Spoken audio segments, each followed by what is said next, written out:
അതേസമയം പ്രതിപക്ഷം വിജയിക്കുമ്പോൾ, അതും ഒരു ഭരണപക്ഷ സീറ്റ് പ്രതിപക്ഷം പിടിച്ചെടുക്കുമ്പോൾ, അത് പ്രതിപക്ഷ നേതാവിന്റെ ഒരു വിജയമായി ഉയർത്തപ്പെടുന്നുണ്ടോ? ഒരു പ്രമുഖ ദിനപത്രം തെരഞ്ഞെടുപ്പ് ഫലമെന്ന് അടുത്ത ദിവസം മുൻ പേജിൽ എഴുതിയ വാക്ക് പുതിയ ക്യാപ്റ്റൻ എന്നാണ്.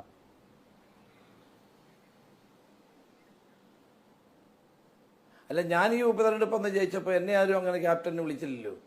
എത്രയോ ഉപതെരഞ്ഞെടുപ്പ് ഞാൻ പ്രതിപക്ഷ നേതാവായിരുന്നപ്പോൾ ജയിച്ചല്ലോ. അന്ന് ക്യാപ്റ്റനുള്ള പദവി എനിക്ക് തന്നില്ല. അതെന്താ തരാഞ്ഞത്? അതൊക്കെയാണ് ഡബിൾ സ്റ്റാൻഡേർഡ് എന്ന് പറയുന്നത്. അല്ല, അതിലൊക്കെ ഒരു PR കൈകൾ ഉണ്ടാവുമോ ശ്രീ രമേശ് ചെന്നിത്തല? ഇല്ല. പക്ഷേ ഞാൻ വിജയിച്ചപ്പോഴൊന്നും എന്നെ ആരും ക്യാപ്റ്റനും ആക്കിയില്ല, കാലാൾപ്പട പോലും ആക്കിയിട്ടില്ല. ഒരു ചാനലും ഒരു പത്രവും. എനിക്കതിലൊന്നും പരാതിയില്ല. ഞാൻ ഉമ്മൻചാണ്ടിയും ജയിച്ച കാലഘട്ടത്തിൽ ഞങ്ങൾക്കൊന്നും ആ പരിവേഷം ആരും തന്നിട്ടില്ല. അപ്പൊ അതിലൊക്കെ പിന്നിലൊരു താങ്കൾ വേറെ ഒരു PR പ്രവണതയൊക്കെ സംശയിക്കുന്നുണ്ടോ? നമ്മളൊക്കെ എത്രയോ കാലമായി എത്രയോ കാലങ്ങളായി നമ്മളൊക്കെ ഇതിനകത്ത് നിൽക്കുന്നവരാ. ഏതെങ്കിലും പത്രത്തിന്റെയോ അല്ലെ ചാനലിന്റെയോ പിന്തുണയോടെയൊന്നും അല്ലല്ലോ നമ്മളാരും നിൽക്കുന്നത്. അതൊക്കെ പോട്ടെ. രമേശ്